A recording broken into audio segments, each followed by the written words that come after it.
Olá, gente, boa noite. Vamos aqui para a nossa live de quarta-feira. Vou esperar vocês chegarem.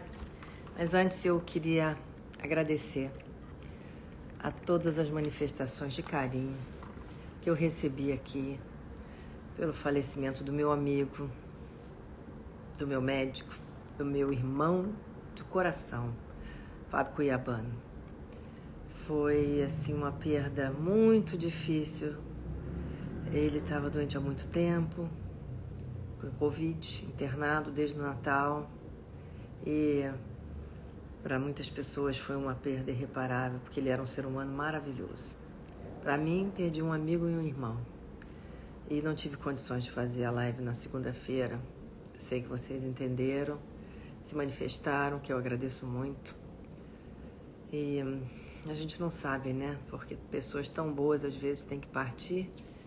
Só mesmo Deus, a sabedoria divina, pode nos fazer entender porque alguns seres humanos tão especiais como o Fábio Cuiabano não estão mais aqui. Ele que fazia tanto bem a tanta gente. Enfim, nós temos que seguir em frente. A missa dele vai ser segunda-feira que vem, na Igreja Nossa Senhora da Paz, no Rio de Janeiro, celebrada pelo Padre Jorjão. A minha querida amiga Antônia Freire está organizando isso. Agradeço ela também, porque ela é muito amiga do Fábio.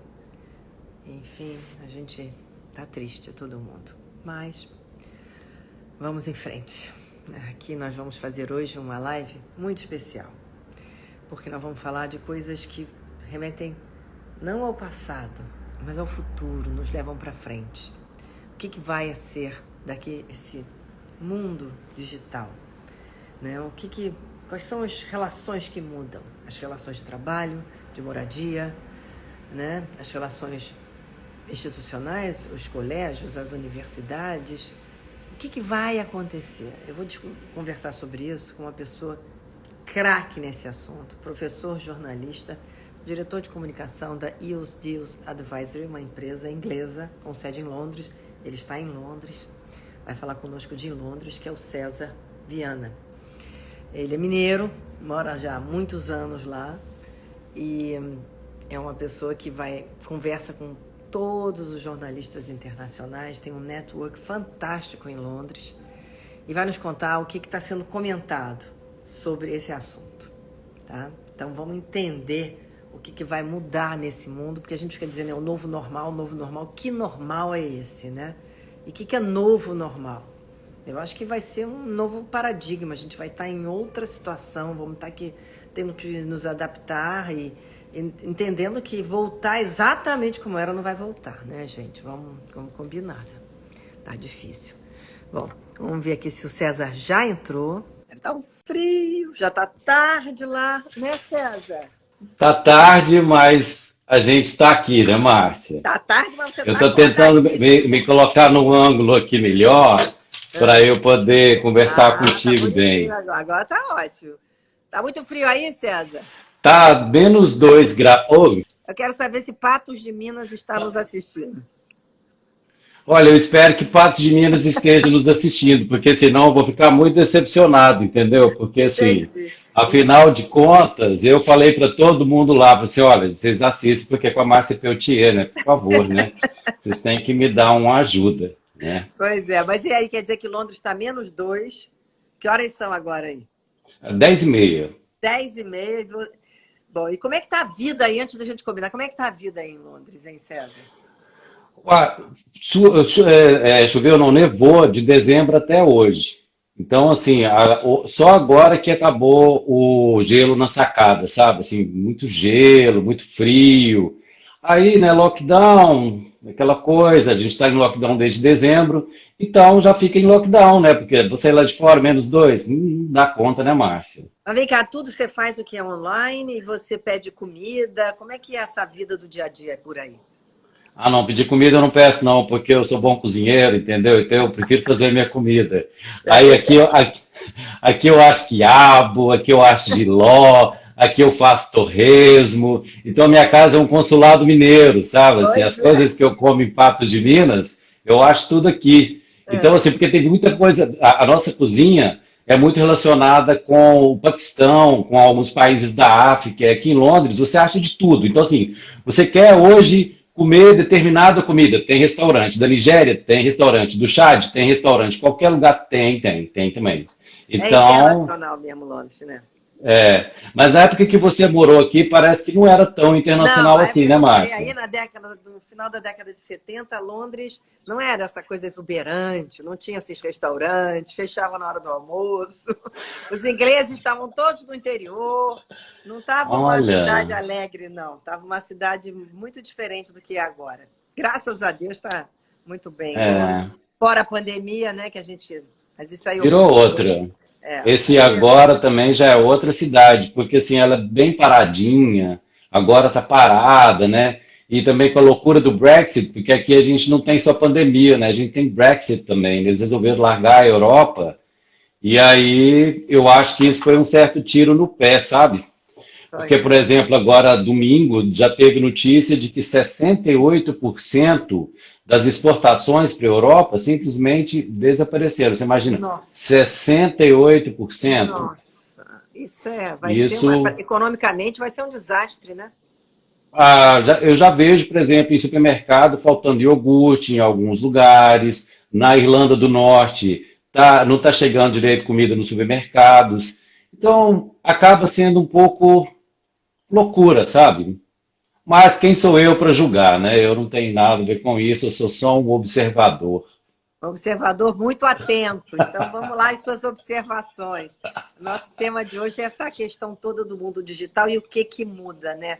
Ô César, eu conversei aqui antes de chamar você na nossa abertura, dizendo que as pessoas falam no novo normal, que novo normal? O mundo está diferente, né? Você que trabalha com comunicação, que conversa com jornalistas aí, enfim, que trabalha no meio empresarial também, o mundo, como é que você está vendo essa diferença? Eu acho que as pessoas estão querendo demais que volte a 2019. Eu vou ter que, infelizmente, informar que não tem jeito de voltar para 2019. Então, quando eu cheguei aqui, as pessoas, por exemplo, quando eu comecei a trabalhar na IOS, que é essa empresa onde eu trabalho, em 2019 eu falava assim, eles são todos contadores, são todos executivos de finanças, são pessoas muito fechadas, não a maioria, né? Assim, geralmente o perfil do consultor, você imagina ele mais distante, né? Aquela pessoa que chega, modifica as coisas numa dada empresa, então o consultor ele é sempre mais reservado, né? É. E eu sempre falava para eles, não, mas a gente vai ter uma forma diferente de trabalhar. A gente não, a Ina, né? A Ina que é a minha chefe, a minha amiga lá de Patos, de mais de 30 anos, que sabendo da minha pesquisa científica, que eu trabalhava antes em Goiás, ela me convidou para fazer. E aí eu falava para os meus colegas, então a gente vai ter que trabalhar muito de vídeo, porque a empresa é uma empresa global e vocês vão ter que atender vários países. Então, eles ficavam morrendo de medo de mim, parecendo que, assim, sabe, sair correndo, fazer vídeo não, vídeo não, vídeo não. Aí, de repente, pandemia. Aí nós todos numa reunião online, eu falei para eles lembram que eu falei que ia estar, de repente, a gente precisar treinar mais para poder fazer videoconferência? Estamos todo mundo aqui, estamos em videoconferência, não tem jeito. Mesmo assim, várias pessoas, não só, não digo, quando eu digo várias, eu não estou me referindo à minha empresa, eu digo, pelo que eu vejo aqui, as pessoas continuam com muita resistência. E tem uma jornalista do The New York Times que ela diz assim que agora as pessoas estão parecendo que estão em modo de negação ou em modo de manutenção. Não sei se você lembra, e quando a pandemia me pegou, eu estava em Barcelona. Eu fui passar 7 dias em Barcelona no ano passado, Márcia. Eu tive que ficar Sei. 3 meses. Porque ele fechou o país. Não podia voltar, né? Não podia voltar. Não tinha jeito. E aí eu acabei ficando lá e vendo isso, né? Imagina, eu tive que aprender a tirar foto à distância. Vê se pode. Tem jeito pelo FaceTime. Então eu tirava foto dos executivos de lá. Então, com o celular e fazia, porque a gente faz a nossa comunicação, startup, né? Eu trabalho na empresa da pessoa que você entrevistou na semana passada, a InaCare, né? Aquela empresa que foi de zero A faturamento um durante o ano milhão. passado a 1 milhão de libras, Mas né? por mês, achei o Por máximo. mês. Por mês. E, Então, como que pode, né, uma empresa que, assim, duas mulheres tão incríveis, ela e a Meg Breton, né, a sócia dela, minha querida amiga, como que elas lutaram o ano passado, eu sou testemunha de tudo isso, e também como que foi difícil para elas, por exemplo, dar entrevista para o Financial Times, ou falar na BBC. Eu lembro que o primeiro dia que eu cheguei, a Meg estava, talvez fosse falar na Rádio 4, na BBC Rádio 4, no programa Sei. Today, que é um programa muito legal de economia que passa aqui bem cedinho, sabe? Aí, ó, tá para confirmar qualquer hora, foi eu chegar, confirmou o rádio.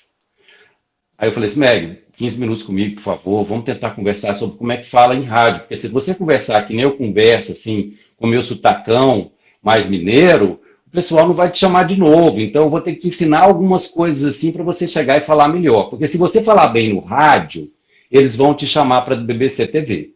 E pode ser legal, porque você está abrindo a empresa, isso pode ser legal, vai te dar uma boa visibilidade. Ah, então vou tentar. Ela fez tudo, ela seguiu tudo que eu falei para ela. Chegou lá cedinho, ela falou, o pessoal lá de Leeds, da cidade dela, falou assim, nossa, Meg, mas como você fala bem? Ela falou assim, pois é, eu não falo assim não, mas eu aprendi. Aí, 11 horas da manhã, o programa foi 7 horas da manhã, 11 da manhã a BBC chamou. Por sorte, eu fiz uma foto das duas na Trafalgar Square, aqui em Londres, e ficou uma foto linda, porque 2 horas da tarde, o site da BBC pediu foto delas, e por sorte a nossa foto, claro, feita de celular, Você já foi para a estava BBC. você estava na frente em todas as etapas, né, César? Ah, mas a gente tem que tentar segurar, né? Porque se eu não tenho equipe, eu sou sozinho, eu sou o departamento de comunicação, eu tenho que segurar, né, Márcio? Pois é. Mas é isso que você está falando, que é para as pessoas entenderem como é que se faz essa ação, né? De promoção. Você já está dando aí muitos caminhos das pedras. Sim, aqui, além da IOS, que é a startup onde eu trabalho, onde eu dirijo a comunicação, a gente está dando trabalho, porque as duas saíram de uma das Big Four, que são as 4 principais empresas de consultoria do mundo. E então, depois de um ano, a gente só tem 2.500 seguidores na nossa página do LinkedIn, mas o LinkedIn é um negócio muito estratificado, é muito direto. Então, eu tenho aqui o mercado financeiro de Londres na nossa página. Então, assim, pelo menos 50% da nossa página são diretores ou presidentes de empresas. O pessoal adorou seu post, que eu coloquei sua foto lá. Eu não sei se... Pois é, menina, eu ouvi duas palavras várias vezes. Várias vezes eu ouvi 2 palavras do retorno que eu ouvi. Beauty, glamour. Beleza e glamour. Você é mais Márcia Potier mesmo aí. Não é? Ô César, mas isso é muito importante que você está demonstrando aí, que não importa a quantidade, mas a qualidade. É O aonde lado você humano. está focando, né? Você tem que ter um foco direcionado para o seu business. Não adianta ter 100 milhões de seguidores se não fazem o perfil da sua empresa, não é isso? Tanto é que as Big Four têm 5 milhões de seguidores no LinkedIn, geralmente 2 milhões, 5 milhões, e eu com 2.500, 2.000, quase 3.000, eu tenho a mesma quantidade de likes, de engajamento dos concorrentes, que são enormes, assim, são Nossa. empresas muito grandes. Então, porque eu simplesmente ajudo as pessoas a aparecerem do jeito que elas são, do jeito que é a verdade delas, do jeito que é a verdade da cidade. Da mesma forma que eu falo de Patos de Minas, eu falo de Londres. Ou eu traduzo isso em fotografias, eu traduzo isso na alegria das pessoas. Então, às vezes, as pessoas vêm e falam assim, nossa, como a pessoa ficou bonita na sua foto. Eu falei assim, não, foi o que ela me ofereceu. É a alegria dela naquele momento. E é isso que eu devolvi para quem Quer está dizer, vendo a a foto. pessoa também tem que entender que as mídias sociais têm que ter uma verdade, né? Não pode Total. não pode ser uma coisa fantasiosa nem montada. A verdade vai aparecer, né? De qualquer jeito, vai sim ou sim. Então, não adianta ficar tentando, sabe, muito remendo, muita coisa, não vai dar certo. Vou te dar um exemplo, que é o que é mais difícil de explicar para as pessoas, como lidar com o home office. Como ele entender que ele está dentro de casa, mas ele também está trabalhando. E quando você está trabalhando, não necessariamente porque você senta aqui nessa mesa, eu sento aqui nessa mesa. Mas aí, na hora que eu vou fazer uma videoconferência, eu coloco a câmera no rumo do meu olho. Dá a impressão que eu estou olhando para você e dá a impressão que você está olhando para mim, não dá? Dá. Nós dois estamos olhando para a câmera. Aqui, né? Nós estamos certinho, não estamos? Então, Aí, então, só que o que que acontece? A pessoa quer colocar o computador dela mais para baixo, aí ela fica olhando de cima para baixo. Eu vou tentar mais ou menos te dar um exemplo. Aí ela fica parecendo que ó, assim, ó, tô te mandando. Olha, Márcia, imagina você passar o dia inteiro conversando com uma pessoa que está olhando. Na verdade, está sentado no Nossa, computador dela, mas está conversando contigo, mas olha a cara de desprezo. é Sabe assim, tipo, horrível. nossa, eu tô te mandando, tô, sabe, eu não tô a fim de ouvir. Ou então a pessoa se coloca de um jeito muito inferior, É. fica te olhando assim, ó. E isso chove, isso chove. Se você olhar em qualquer reunião de Zoom, tá todo mundo do mesmo jeito. Em Tá todo mundo qualquer país do errado. mundo, tá todo mundo errado. Todo mundo errado. Mas se você tentar ajudar, por exemplo, das startups que eu ajudo aqui, o pessoal tem muita dificuldade de entender. Assim, não, mas eu estou na minha casa. Eu quero ficar assim, eu trabalho assim. É, tem uma resistência, né? A pessoa tem uma resistência, porque ela não está vendo o outro lado, ela não está se vendo, né? Exatamente. Por exemplo, agora, dá a impressão, você está conversando comigo? Hum, Não, você está falando com o seu celular. Eu estou claro. falando com o meu celular. Mas a Só que gente está você. criando uma intimidade de papo porque a gente está bem posicionado também, né? Exatamente. E eu tenho, pelo respeito que eu tenho por você, coloquei aqui uma roupa bonitinha, passei perfume, coloquei um sapato, porque do mesmo jeito de manhã, quando eu saio para trabalhar, ou seja, eu vou de um quarto para o outro, para não ficar sempre no mesmo lugar, eu vou e coloco a roupa como se eu estivesse indo para o escritório. É uma das formas que os especialistas dizem para que a gente não fique morrendo de cansaço dentro de casa. Uhum. Porque senão a gente só fica no mesmo lugar, a gente não movimenta. Arranja uma escada na sua casa, sobe e desce. Faz um polichinelo, faz um alongamento, faz qualquer coisa, mas não fica sentado o dia inteiro no mesmo lugar. Isso é muito cansativo. É muito cansativo. Passar do... Uma coisa que eu faço, sabe o que que é, César? Eu falo no telefone andando. Olha aí, Porque ó. andando, eu só falo no telefone andando. Se você sentar para falar no telefone, você vai passar o dia inteiro sentado falando no telefone. Então, fala no telefone andando. Não precisa nem ir longe na casa, mas só para você se movimentar um pouco, né? Porque às vezes você vai e perde o sinal. Então, fica mais ou menos, mas anda. Anda, porque perder o sinal também acontece toda hora. Então, anda perto de onde você está, né? Agora, tem gente aqui Isso. dizendo que a ideia do polichinelo é ótima. Polichinelo sem telefone na mão é ótimo. Com telefone não dá, gente. É, porque assim, você não ficar sentado na frente do computador o dia inteiro.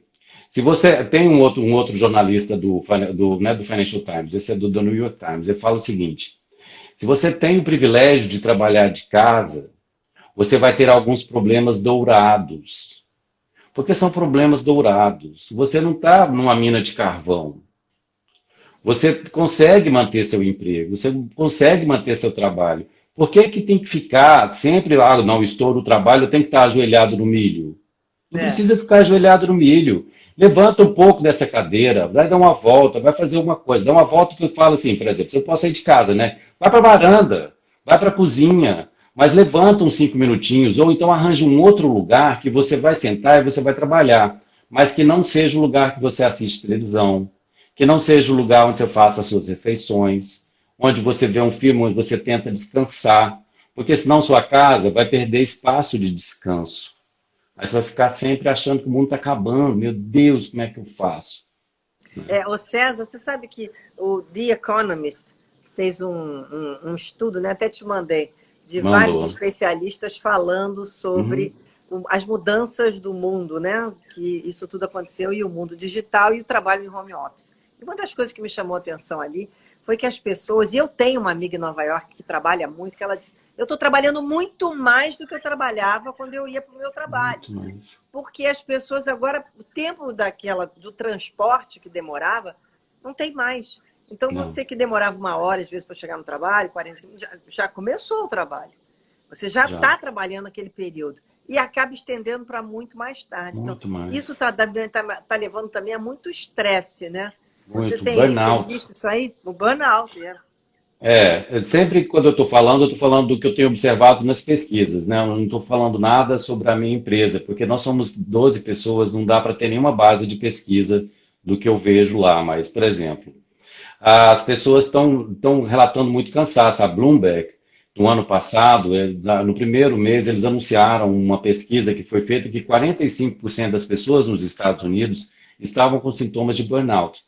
Porque fica sem poder sair de casa. Porque quando você passa a trabalhar de casa, você tem que negociar, fazer algumas negociações. A primeira é contigo, de você ter que aceitar que você não pode nem mais sair, levantar da sua cama, fazer suas coisas que você gosta, tomar seu café, pegar um trem, pegar um metrô, pegar uma bicicleta, um carro, ir para o seu trabalho, pegar um outro café, eu adoro café, aí encontrar seus amigos no trabalho, depois encontrar seus amigos no café do trabalho, você não encontra mais.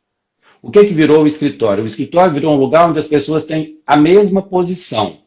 O que eu estou fazendo agora na empresa que eu trabalho e nas empresas que eu ajudo? Então, que eu ajudo, por exemplo, Space for Race, que é da FARA. A FARA, não consigo falar sobre o nome da FARA, é difícil, acho que é Glamsen. Ela criou uma empresa, ela e uma amiga dela, ela é da Índia e a outra amiga dela, eu esqueci de onde que acho que é daqui de Londres. Chama Space for Race, só para poder ajudar as empresas a entenderem a inclusão, a colocar mais raças, mais gente trabalhando. Então, essas novas formas de trabalho, precisa trazer as pessoas, precisa incluir, precisa ajudar. É verdade. Eu fico imaginando, sabe, César, que a pessoa que trabalha em casa, ela lida com alguns desafios de trabalhar em casa, né? É filho, né? É falta de espaço, porque às vezes a pessoa não tem outro espaço para fazer, né? Não. É essa rotina que você não quebra, como até uma pessoa escreveu aqui, não tem mais a saidinha no corredor para tomar um cafezinho, né? Você encontra uma pessoa, você bate um papinho e tal, você volta. Não tem mais, isso acabou. Não tem. E as empresas também estão achando que foi melhor ficar no home office. Quer dizer, nessa pesquisa do The Economist, eles dizem, a pesquisa saiu dizendo que é uma realidade que veio para ficar, que essa questão de empresas híbridas, você trabalhar um pouco e ficar em casa, que eles não estão achando que é muito isso, mas que as pessoas vão ter nas empresas um lugar, tipo um hub, você vai para lá, tem uma atividade lá em algum momento, mas que não vai ser mais aquela coisa de você ter que ir para lá toda hora para poder se encontrar e trabalhar. Quer dizer, a sede da empresa vai ser só um lugar para, de vez em quando, algumas atividades que as pessoas vão se juntar ali. Mas você vai ter que escolher onde você vai morar, porque a sua escolha é que vai definir muito a sua qualidade de vida, né? Sim, onde você vai morar e também a empresa te dá uma espécie de uma filial, eles chamam de Hub and Spoke, que é um central e depois alguma parte, por exemplo, no norte da cidade, no sul da cidade, no oeste, no leste, onde você pode, em vez de andar uma longa distância para chegar até a sede da empresa, você vai ali perto do seu bairro e encontra com aqueles determinados grupos, por exemplo, o grupo de marketing, o grupo de contabilidade, o grupo de recursos humanos, e eles também vão alternando dias, né? Isso são ideias que os arquitetos também estão olhando muito isso. Inclusive, hoje perguntei para uma amiga de Dubai, ela é brasileira, ela é de Brasília, e ela trabalha como arquiteta em Dubai. Eu perguntei assim, Yolanda, o que muda no escritório? Ela falou assim, uai, César, melhor ficar numa casa maior, né? Eu falei assim, não, mas o que pode acontecer com o escritório? Vai virar tudo casa, ou vai virar outras coisas. O Forster, que é um dos maiores arquitetos ingleses, o que fez o prédio da sede da Apple, ele estava falando nessa semana numa reportagem do Financial Times sobre isso. Que também muda, por exemplo, tem um bairro aqui, Canary Wharf, que é onde tem prédios de escritório que cabem 20 mil funcionários. Fica assim, em frente ao rio, mais lá para o lado, aquilo lá é leste, mais do lado leste da cidade. Tá vazio, era um lugar que era um formigueiro, aqueles prédios gigantescos, espelhados e tudo mais, o que vai virar com aquilo? Né? Vai ter que virar moradia, né? Você não acha que vai acabar virando moradia? Que é o que está se falando também em Nova York, naqueles prédios gigantes de grandes corporações que estão vazios, né? Vai acabar virando casa e o Conselho dos Arquitetos daqui da Inglaterra estão em cima para que não virem casas ruins, porque também para não colocar as pessoas morando em cubículos, porque elas vão ter que ficar muito tempo isoladas. Bom, a gente não sabe o que vai acontecer com a vacina e tudo mais, mas uma certeza a gente tem. o mundo não volta a ser 2019, não Não, volta. isso não volta. Aliás, a vacinação aí está andando rápida? Já vacinaram mais de 12 milhões de pessoas aqui na Uhum. Inglaterra, e tem 60 milhões de pessoas aqui. Então, tá indo bem, né? Tá indo bem. Você vai se vacinar, né? Se Deus quiser, eu espero que lá para abril, alguma coisa assim, né? Depende muito eles mesmos te ligam. Então, alguns amigos já vacinaram, já pais de amigos já vacinaram, as coisas estão indo bem. Ô César, outra coisa que essa pesquisa do The Economist falou é uma coisa que eu achei interessantíssima. Por exemplo, turismo de trabalho acaba. Ninguém mais vai precisar viajar para trabalhar. Isso tudo vai ser online, né? Isso vai ser uma mudança bem grande, né? Porque tinha uma indústria em torno disso, né? Uma indústria em Indústria torno do turismo do trabalho, né? enorme, uma indústria enorme. Então você pensa só a Meg e a Ina, né? Lá elas trabalham como executivas e precisava às vezes, muitas vezes, elas falam muito disso, precisava fazer uma reunião de 1 hora. Pega um avião de primeira classe e vai para Nova York, ou vai para Tóquio. Isso assim é o normal nas grandes empresas, nas grandes corporações, né?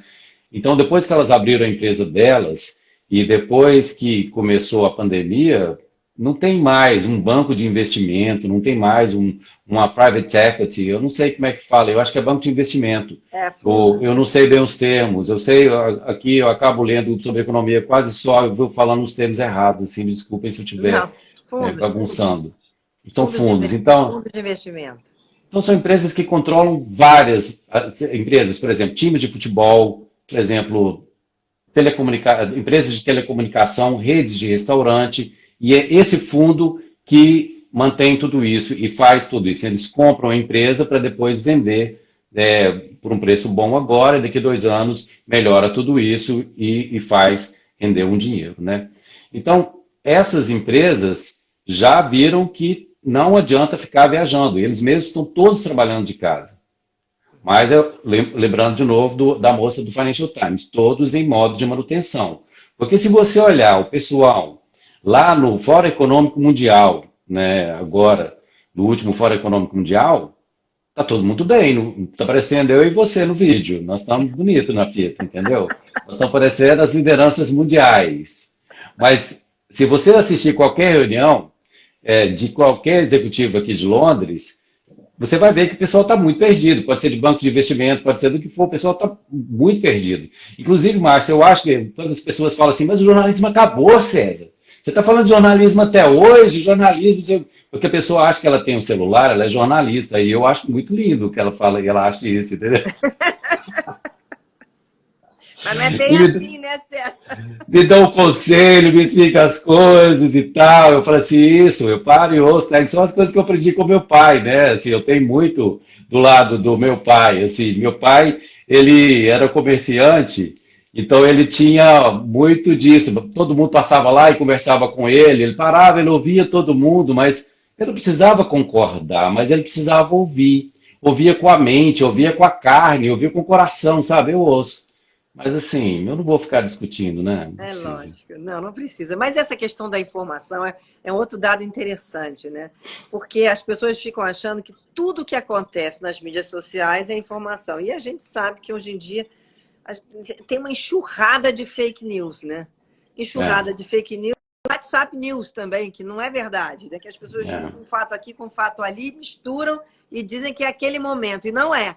Então, uma coisa que eu achei interessante nessa pesquisa também do The Economist é que eles dizem que cada vez mais a informação por assinatura, quer dizer, você comprando a Uhum. assinatura de um grande veículo de comunicação, você vai ter mais certeza daquela informação, né? Porque a internet virou, assim, uma grande arena, né? Vamos dizer assim, Um né? balaio de Vale gato. tudo, né? Então, as pessoas vão tender a não entregar os seus dados para aquelas coisas que são gratuitas, né? Mas comprar os lugares onde tem uma informação mais séria. Faz sentido, né, César? Faz muito sentido e tem muita mudança já acontecendo nisso. Na semana passada, ou no início dessa semana, a Austrália aprovou a primeira lei que faz as Big Techs pagarem para os editores. Mas não é normal? Aí você pega lá as notícias do jornal de tudo quanto é lugar, espalha na sua rede de boa, e aí o coitado do jornalista não ganha nada. O jornal, que é uma empresa pequena, na cidade pequena, não ganha nada, só o Google, só o Facebook. Aqui, a gente aqui no Instagram falando do Facebook. Então, mas também a gente não esquecer que se a gente está nas redes sociais, a gente que quis. Então, se você entrou lá na rede social e você começa a acreditar em tudo, não necessariamente é culpa sua. Por exemplo, eu terminei um doutorado em 2010 sobre comunicação audiovisual e publicidade. O que eu escrevi de tese foi muito engraçado, porque na época eu falava assim, olha, o jornalismo, ele mudou, ele agora é de todo mundo. Então, qualquer pessoa que tem um celular na mão, ela tem o poder Claro. de um jornalista, sim. Ela pode editar vídeos, ela pode editar textos, ela pode editar fotos e ela pode entrar em contato ao vivo com o mundo inteiro. Eu estou aqui em Londres, você está onde? No Rio ou em No Búzios? Rio, não em Rio. Tô No no Rio. Rio. Então, Londres e Rio. Pensa, Márcia, quando você apresentava o Jornal Nacional, o Jornal Hoje, Jornal da Manchete, Jornal Hoje no Jornal da Rio. Manchete, lembra todos esses telejornais que você apresentava? Para entrar ao vivo de Londres, que dor de Nossa, era uma mão cabeça. de obra. Tinha que buscar um link Nossa, lá fora, com satélites, era complicado. Hoje em dia, nossa. Então agora a gente está aqui com dois aparelhinhos pequenininhos que cabem na nossa mão. E isso é uma coisa muito boa. Mas então, o que que eu falava na época, o que que eu achava na época que ainda não tinha o fenômeno das fake news? O grande exemplo que eu usava na minha tese era uma parte do governo da Áustria que, desde 2004, ensina nas escolas primárias as crianças a editarem vídeo, a editarem fotos, para que elas saibam que quando um anúncio de uma calça jeans ou de um brinquedo ou de alguma coisa estiver muito editado, ela sabe identificar. Isso é uma coisa de olha que coisa educação, incrível isso, hein? desde Incrível. 2004. Então a gente Educação precisa digital. ter educação midiática até, porque a gente vive num mundo totalmente mediatizado. Você vê, as pessoas estão trabalhando em casa, na frente do computador. Elas estão fazendo grandes transações, grandes negócios, decidindo milhões de libras. Mas elas só estão conversando com o computador ou com o celular. Então, se eu não tenho a habilidade, essa culpa não é só minha. Se É, eu cair num fake news, essa culpa não é só minha, essa culpa é nossa, é da nossa sociedade, mas isso não é só do Brasil, é do é mundo lógico. inteiro. A gente caiu na conversa de que, mas é muito legal, eu vou no Twitter, eu vou falar do Twitter agora porque é outra plataforma, eu vou no Twitter, eu uso tudo, eu só dou meus dados lá, dá só os seus dados. Por exemplo, nessa coisa de trabalhar de casa, Márcia, tem software hoje em dia que custa de 10 a 20 dólares por mês para a empresa, e ela fica sabendo onde você saiu e andou, porque monitora o seu celular pelo GPS. 20 dólares. US$ 20, né? Não, eles Fica sabem sabendo, tudo, né? Sabem tudo. sabe, tudo, tudo, Tudo. tudo, tudo, tudo. Então, o que que acontece? A Austrália começou a regular. Então, o mundo está. A Europa, opa, a gente precisa também regular. Estados Unidos também quer regular. Então, e eu? E eu, lá em Patos de Minas, nós vamos regular? Eu espero que sim, né, César? Não é? Porque agora teve um vazamento de mais de 100 milhões de dados aqui no Brasil, né? De CPF, de tudo. Quer dizer, estava na dark Web. Surreal, Estava né? na Dark Web É e aí surreal. todo mundo. É surreal, inclusive de autoridades, né? Autoridades do governo, autoridades da É justiça. péssimo isso, né? Fica terra de ninguém, né, César? Terra de ninguém.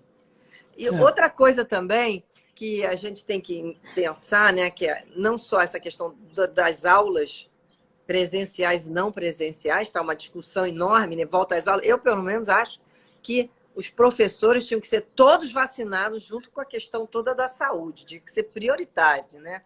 Educação e É. saúde tinha que ser uma coisa para as pessoas poderem voltar a estudar. Mas isso pode ser que não volte mesmo, né? Que seja uma coisa híbrida. Nesse ponto, estão se pensando que pode ser uma coisa mais híbrida. Aí na Inglaterra, o que está acontecendo com a questão da educação? Olha, a gente está em lockdown desde dezembro. Estão tentando ver, talvez final de março ou abril, voltar a ter aulas, mas eles estão muito resistentes, mesmo com tanto avanço com a vacina, de não voltar à aula, não. Não, Porque não. é um pouco complicado isso, é delicado. Mas, assim, o que vai acontecer também, o que a gente descobriu, que a gente também não precisa ir todo dia na universidade, apesar que essa é uma grande dúvida que eu tenho, porque na minha experiência, eu dei aula 7 anos em Uhum. Goiânia, na Federal e na PUC Goiás. A experiência que eu tenho é, as pessoas não vão lá para encontrar o professor, não, elas vão lá para encontrar os colegas, sabe? É. Elas querem ter uma coisa de fazer, elas gostam muito de ir lá e de aprender. E é Então, uma assim, network importante, né? Você encontrar e fazer essas amizades que no futuro você pode ter grandes oportunidades, né? e são fundamentais, você vê, olha, eu estudei com a Ina Kerr no colégio, ela sentava na minha frente. Hoje eu sou diretor de comunicação da empresa dela. Então, a mãe dela foi a dona Gessimar, foi minha professora de português, né? Então acaba que a gente, os mesmos colegas do Colégio Estadual de Patos de Minas, nós somos um grupo com 40 colegas daquela época. Tá vendo? Então, assim, isso fica para a vida. Isso fica para a vida inteira. É, eu acho que essas experiências são tão importantes, né? Não só para o jovem que está na universidade, como também para as crianças que estão aprendendo a socializar com outras crianças, né? É uma coisa de você delimitar o espaço. Aquele é meu, aquele é seu, eu não vou invadir seu espaço, eu vou respeitar você. Isso tudo é a convivência social que traz, né? E É. nesse momento que está todo mundo em casa, fica muito complicado, porque a mãe e o pai que estão em casa com filhos pequenos, eles ainda têm que estudar online com as crianças. Então, é um esforço enorme, né? É. Familiar, vamos dizer assim. É um grande esforço, né? E você precisa conseguir seu espaço para você viver na sua casa, para você viver com a família e você conseguir um lugar para você se concentrar e É. poder trabalhar e poder produzir. Então, assim, também desses jornalistas que estão fazendo essa série sobre trabalhar em casa no The New York Times, eles dizem assim que a produtividade é muito importante, mas o balanço entre a sua vida pessoal e o trabalho também é muito importante. E as pessoas estão realmente passando dos limites, assim, no sentido de elas não conseguem separar. Então, por exemplo, se você tem uma mania de querer ir trabalhar de pijama, ou seja, ficar na sua casa mesmo, coloca só. Lembra, Márcia, quando tinha o telejornal, não sei se você lembra da época da Alice Maria, Claro, a Alice Maria que foi minha diretora. então, a Alice Maria me colocou no ar, porque assim, a Ina não gosta de falar que ela tem sorte, não, sabe? Mas ela tem sorte demais. Ela ganhava todas as rifas lá no colégio. E eu tive tanta sorte que a Alice Maria que me colocou no ar. Ela me viu um dia, eu era produtor do Pequenas Empresas e Grandes Negócios, e fui fazer uma reunião com ela e com a Vera Iris Paternostro no Rio. E aí eu entrei na sala e a Alice Maria falou assim, uai, por que esse menino não está no ar? Aí eu entrei no ar e eu tive a sorte de aprender a fazer televisão com a Vera Iris Paternostro e com a Alice Maria. Pensa isso, assim, é Ah, muita bom, eu vou sorte. te dizer que quem me botou apresentando o primeiro telejornal foi a Alice Maria também. Que eu não estava Mesmo. pensando em fazer isso, estava na editoria de cultura, eu estava querendo fazer a entrevista com coluna de cultura e tudo.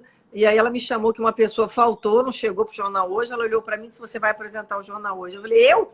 Ela falou assim: Vai. Aí eu falei: Mas eu nunca apresentei. Ela falou assim: Mas você vai. Eu falei: Você acha que eu posso, Alice? Ela falou assim: Eu acho que você pode. Eu falei: Bom, se você acha que eu posso, eu vou. E foi assim que eu fui apresentar o jornal hoje. Então, foi assim com a Alice Gente. Maria. Foi assim incrível. A Alice que me botou fazendo jornal hoje. Eu fiquei Márcia, se você impressionada. soubesse o rebu que deu quando eu passei para os meus colegas lá de Patos de Minas, que a Ina ia falar contigo. Aí, agora que eles ficaram sabendo que eu ia falar contigo também, mas todo mundo ficou emocionadíssimo. Porque a gente chegava do colégio e te via na televisão. Olha, Então, você pra gente era tipo assim, a Tieta, a Senhora do Destino, sabe? Assim, o mito, né?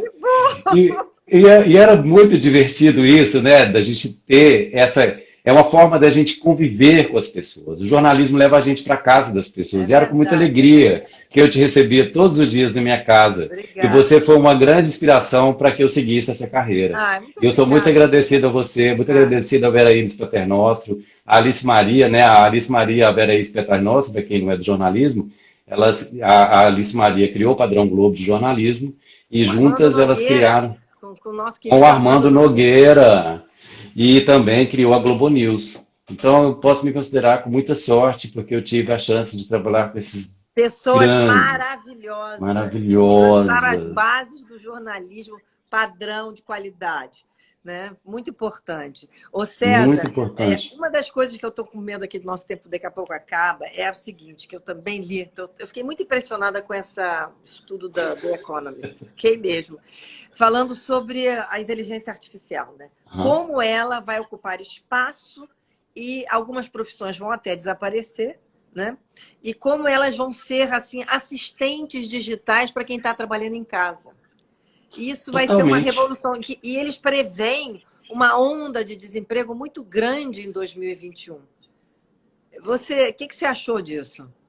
Eu acho que a inteligência artificial não tem jeito mais de você segurar a inteligência artificial, ela é uma realidade. Então, por exemplo, o Tal Center lá de Colômbia, a Universidade de Colômbia em Nova York, tem uma parte lá que estuda o jornalismo com a inteligência artificial. A inteligência artificial hoje é uma coisa que está em tudo.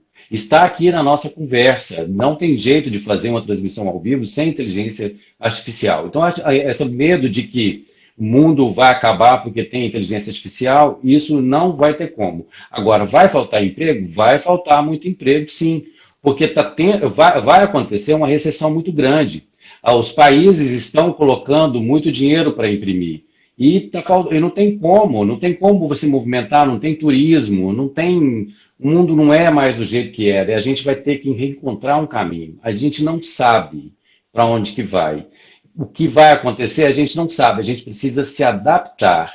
E quanto antes a tecnologia for parte disso, e principalmente for disseminada, colocada para todo mundo de forma igualitária, melhor. Como é que nós estamos de tempo, Márcia, que eu não estou sabendo? Estou me Não, achando nós tão chique temos aqui mais falando uns 10 contigo. minutinhos. Ô César, Ah, falando sobre as lojas, né? A gente sabe que as lojas sempre foram um chamariz para as marcas. Mas, uhum, segundo essa pesquisa, as lojas vão deixar de existir, as lojas físicas, em grande maioria, uhum, vão ter apenas showrooms que a pessoa vai uhum. visitar e, por consequência, os grandes shoppings vão virar Nada. nada, né? Que os shoppings não vão ter mais uma sobrevida diante dessa nova realidade. Até porque também saiu nessa pesquisa que a moda casual é que vai ser a moda que vai ser comprada, que é a moda chique, aquela moda sofisticadíssima, que isso vai Uhum, cair como tendência total.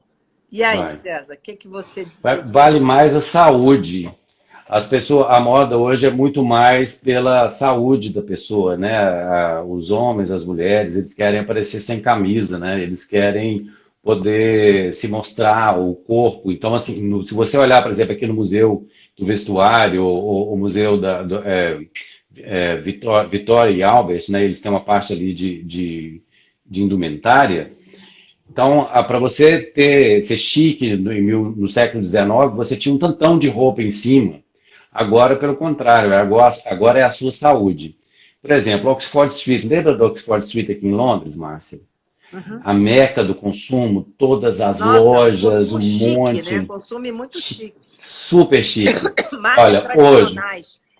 caríssimas, as mais caras, o Bond Street, onde tem tudo, tem Chanel, tem todas as marcas de luxo, está tudo fechado nesse momento. E principalmente os grandes ali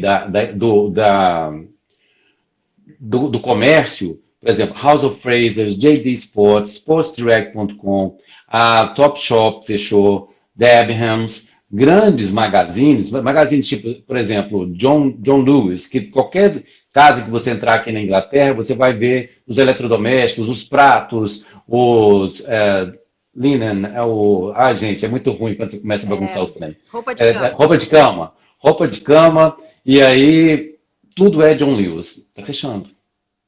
Então, aquele buzuzu que tinha de comércio lá na Oxford Street vai ser completamente isso que você acabou de dizer. Então, ou os prédios vão virar prédios residenciais, ou o pessoal vai ficar fazendo algum tipo de arte, alguma coisa, por exemplo, estudos sobre fotografia, estudos de arte, estudos de cinema. O mundo vai ser mais humano, vai ser mais gente. Eu vou querer aprender mais, eu vou querer ter alguma coisa mais relacionada com a minha comunidade. Eu vou precisar mais estar integrado, eu vou precisar ser um ser humano. Sabe o que está acontecendo aqui na Inglaterra? Que é um movimento interessantíssimo. Muita gente jovem aprendendo a costurar e Olha, fazendo as próprias roupas ou reformando roupas. E não só meninas, meninos, todo mundo aprendendo a costurar. Nesse tempo que o pessoal está em casa, aprendeu a fazer bolo, aprendeu a costurar. Então, voltou a ser uma coisa da época da minha mãe, da época do meu pai. é Uma coisa mais verdade. humana. E tem gente que está bordando. Eu conheço, tem uma amiga jornalista, super jornalista, está fazendo Ó, bordados lindos. Ela está fazendo bordados. Quer dizer, as pessoas estão encontrando outras maneiras de passar do lazer a um hobby, né? Tem que fazer alguma é. coisa que vira até alguma coisa produtiva. Mas essa questão das lojas eu achei interessante porque tem mega espaços, né? Que a gente Uhum. sabe, de grandes shoppings. Isso tudo, a tendência é ficar cada vez mais vazio, né? Enfim, vai dar uma mudança muito grande no comércio, né? Aqui e nos Estados Unidos eu acho que sim, mas eu fico pensando, por exemplo, quando eu vejo Uberlândia, Belo Horizonte, essas cidades que não tem uma parte turística muito, por exemplo, não tem mar ou uma coisa mais assim de lazer, eu acho que as pessoas gostam de ir no shopping, por exemplo, lugares mais quentes no Brasil também, porque é um lugar que é seguro, você pode E andar a pé, ar-condicionado, né? tem ar-condicionado, é tudo legal, todo mundo muito bonito, uma realidade criada ali, e vamos lá, né? E Então, nos nessa países parte. frios também, né? Nos países muito frios também, o shopping é um lugar de lazer, né? Você É, passear, andar, tá fechado, tá é, levando lá fora, né? Aliás, Então, assim. você falou em Hum, turismo, nessa pesquisa também tem uma coisa que o turismo também vai mudar, porque as pessoas vão querer ir demais. cada vez mais para lugares que tragam algum bem-estar físico para elas, Sim. em relação à natureza. Quer dizer, as pessoas vão querer ir para lugares que tragam assim, eu estou em contato com a natureza, eu estou vendo uma paisagem. Quer dizer, que as pessoas vão estar muito centradas nessa coisa do meio ambiente, porque a próxima questão depois da pandemia para o mundo vai ser a questão do meio ambiente, né? Mudança climática é uma das coisas que mais se fala hoje em dia e que as pessoas precisam tomar consciência sobre isso. Não adianta negar. Não Não adianta. adianta querer voltar em 2019, não adianta querer dizer que basta olhar a cidade, qualquer cidade que você esteja agora, ela está mais quente. Tá mais Não quente. tem como. É. Assim, deu uma amenizada no ano passado, mas você vê essa coisa da natureza. Eu, por exemplo, na pandemia eu comecei a plantar. Eu estou com 30 vasos dentro do meu apartamento. De tudo que você pensar tem na minha casa, assim, sabe? Eu Ervas, tenho ervinhas. ervas eu tenho, por exemplo, alfavaca, eu tenho Eu acabei manjericão, de fazer uma cebolinha, horta. Eu salsa. acabei de fazer a minha horta.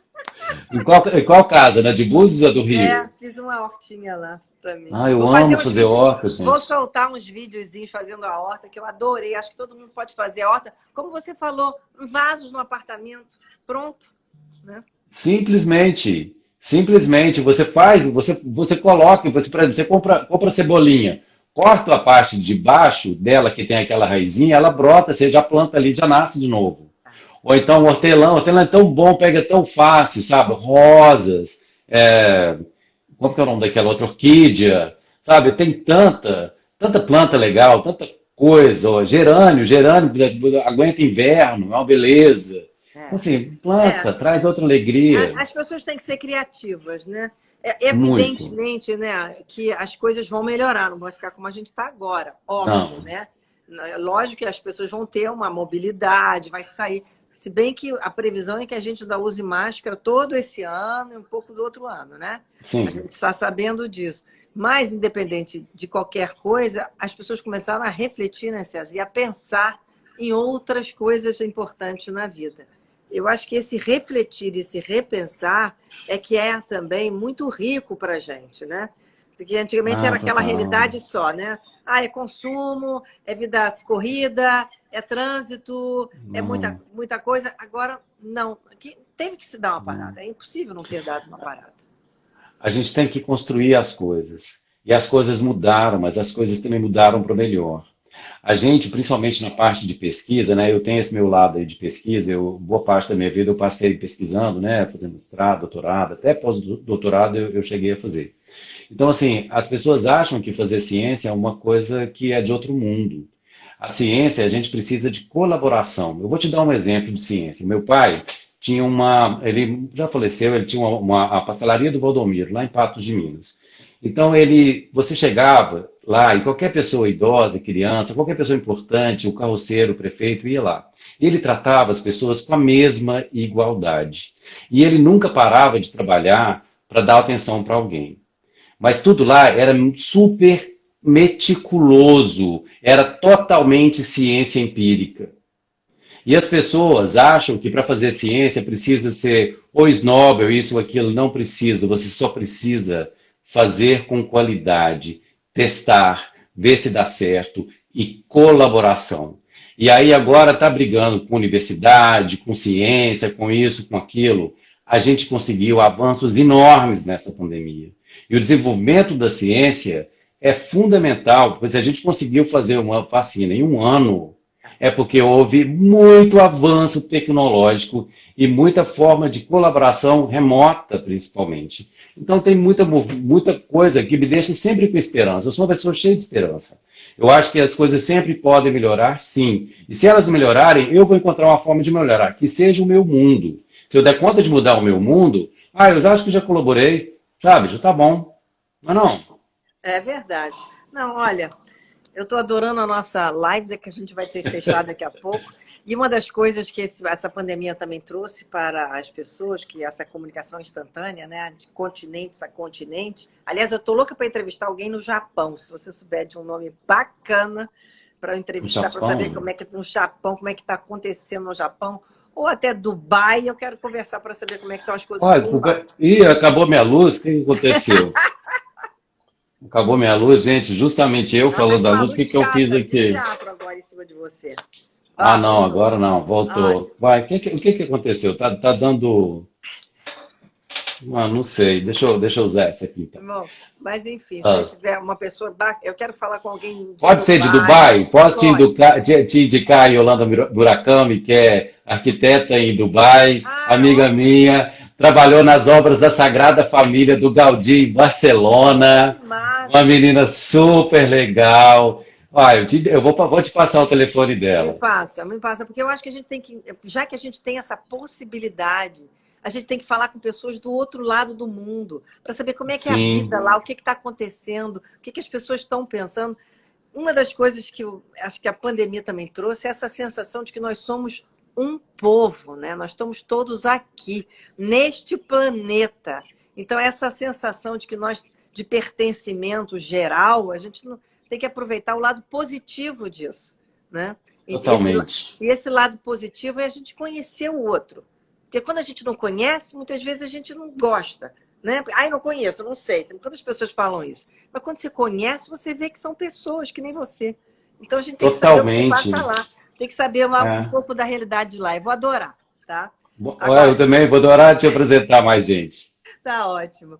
Ô César, eu tenho que te agradecer, porque a gente já tá. Daqui a pouco cai essa coisa que também cai, né? A gente sabe, né? De repente você some, não pode sumir. Aham. Mas foi um prazer conversar com você, César. Viu? Muito obrigado, Márcio. Uma honra falar contigo. Você foi muito importante na minha vida como jornalista. Você é uma inspiração para mim. Muito obrigado. Ô César, muito obrigada pelas suas palavras. Foi maravilhoso. A Luciana Savagem é nossa amiga em comum, que colocou junto, tem que falar Nossa! na Lu, né? E foi uma maravilha ela ter feito esse nosso encontro, tá bom? Luciana Savagé é uma grande amiga também. Um grande beijo para você, um grande beijo para a Lu Savagé e para todo mundo que está assistindo a gente também. Muito obrigado. Obrigada, César. Um grande abraço para você e boa aí, lockdown ainda em Londres, né? Daqui a pouco sai, se Deus quiser, tá? Graças a Deus. Graças a Deus. Um grande abraço. Um grande abraço. Olha, foi ótima a nossa Hum. live aqui com o César. Ele é uma figura incrível, conhece muita coisa, tem uma experiência de vida enorme. Espero que vocês tenham gostado. E a gente volta aqui sempre nesse nosso horário. Sexta-feira eu estou de volta. Vamos falar com Alberto Chebaba, infectologista, sobre vacinas, novas cepas, aquele nosso assunto de medicina muito importante, para que a gente esteja sempre muito bem informadas. E durante a semana do carnaval, gente, eu vou tirar férias, tá? Não tem nada de folia, porque não tem carnaval esse ano, mas tem descanso. Pode meditar, pode, né, ouvir música, Pode ficar com a família, com um amigo ou outro, vai ser bom também a gente poder curtir esses momentos, tá bom? E a gente se vê então agora sexta-feira aqui. Uma boa noite para todos vocês.